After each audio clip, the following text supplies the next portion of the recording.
Der Kleindurchlauferhitzer MDX ist die beste Wahl, wenn es um die energieeffiziente Warmwasserversorgung am Handwaschbecken geht. Einfach die Armatur öffnen und warmes Wasser fließt sofort und in der perfekten Temperatur.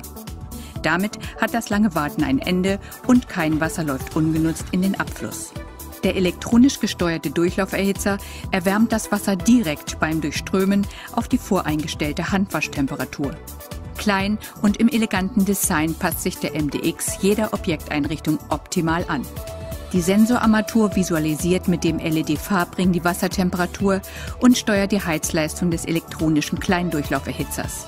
Wasser fließt nur, solange die Hände Kontakt zum Infrarotsensor haben.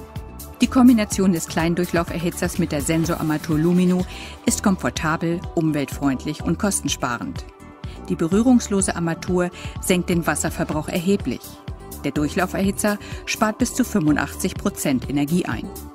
Der Kleindurchlauferhitzer MDX ist die zeitgemäße und clevere Lösung für warmes Wasser am Handwaschbecken.